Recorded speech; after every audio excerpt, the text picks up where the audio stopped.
All right, if you're a dungeon master, you know this feeling, right? You pour hours and hours into prepping. I'm talking lore, villains, whole worlds, and then at the table, it just feels a little predictable, kind of like it's on rails.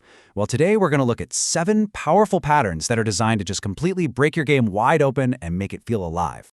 Look, it's a super common struggle. You've got all this amazing prep, these brilliant ideas, but your players, they just kind of fall into that same old rhythm, you know?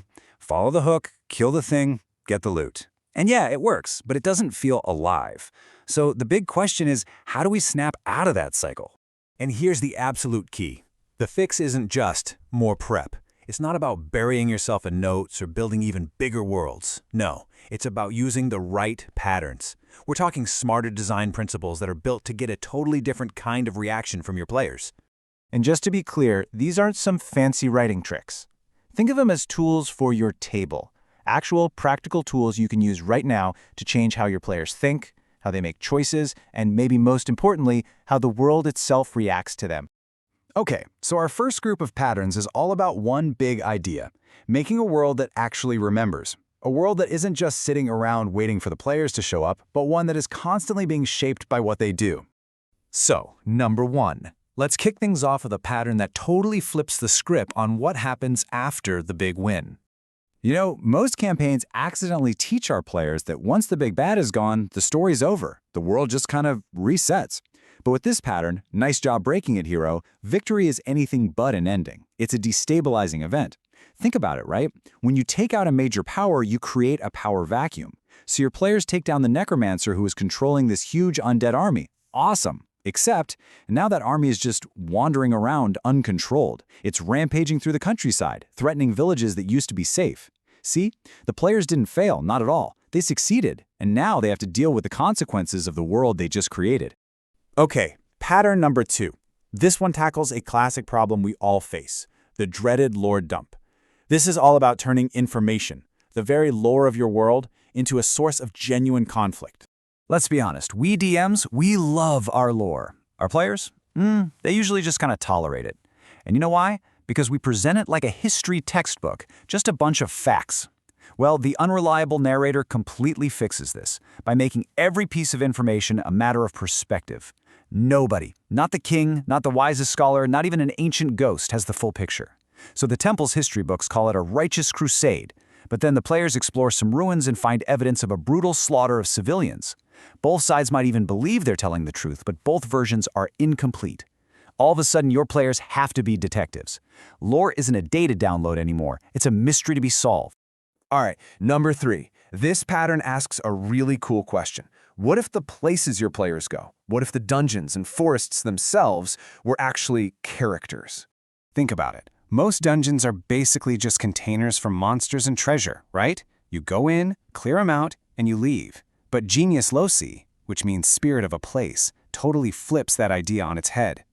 It's about treating locations like they're living things, with memories and personalities and reactions. Maybe a dungeon subtly rearranges its hallways to mess with intruders, or a forest actively hides its paths from anyone who harms it. Suddenly, exploration isn't about drawing a map, it's a negotiation with the place itself.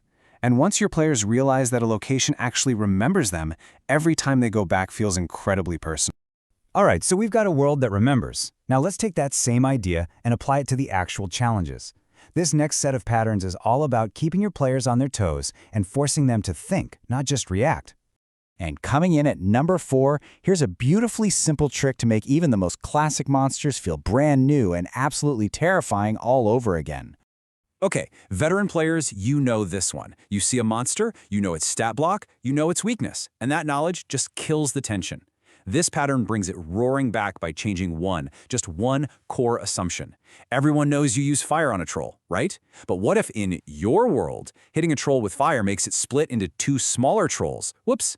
Suddenly, the player's go-to solution is now their biggest problem. All you have to do is give them a little hint that something's different, and I promise you, they will stop just charging in and start actually observing. And just like that, monsters are dangerous again because they're an unknown. All right, number 5, this one is for something every single long-running campaign runs into, the game-breaking ability. So your players find some spell or tactic that just completely trivializes a bunch of your challenges.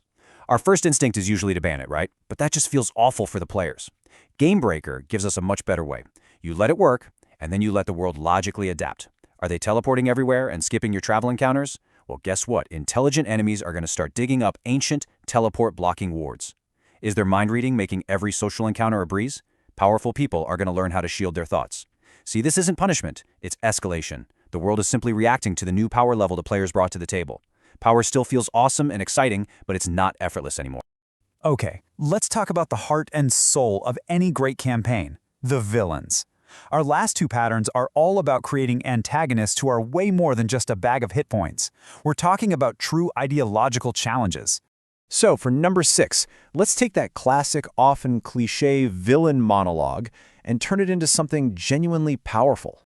You know the classic mustache-twirling villain, right? Easy to kill, even easier to forget. This pattern, Evil Gloating, isn't about having the villain spill their secret plan. No, it's about them revealing their philosophy. Let the tyrant explain with passion why his iron-fisted rule is the only thing keeping society from collapsing into chaos. Let the cult leader make a compelling case for why sacrificing individual freedom is necessary for the good of the community. They're not telling you their tactics, they're telling you their why, and that transforms the final battle. Your players aren't just beating a boss anymore, they're defeating an entire worldview. And that brings us to number 7, our final pattern, and honestly, maybe the most powerful one for creating antagonists your players will never, ever forget. Think about it. The scariest enemy isn't the one who's just pure, cackling evil. It's the one who is disturbingly familiar. A hero antagonist wants the exact same thing your players want. They want to save the kingdom, they want to stop the plague, they just use morally questionable means to get there. These are the people who are competent, probably even respected, and they're willing to make the tough calls that your players might hesitate to make. All of a sudden, that easy moral high ground your players were standing on, it's just gone. And that is the whole point. An antagonist like this forces your players to stop asking, how do we stop them, and to start asking themselves a much harder question. Are we sure we're the right ones? That question is so powerful, and it's something that will stick with your players long, long after that final dice roll. So, when you take all 7 of these patterns and weave them together, from victories that have real consequences to villains who might actually have a point, they all work towards one single goal: to take your campaign from feeling like a script and turning it into a truly living sandbox. And really, this is the ultimate takeaway here. None of this stuff requires more prep time, you don't need a bunch of complex new rules, they're just shifts in how you think about your world and how it reacts. Because when your world starts reacting intelligently, when it remembers what they did, adapts to their tactics, and challenges their beliefs, your players will absolutely rise to the occasion. They'll start thinking more deeply, acting more thoughtfully, and that, right there, is how a campaign really, truly comes alive. So I'm going to leave you with one last question to chew on for your own game. Is your world reacting?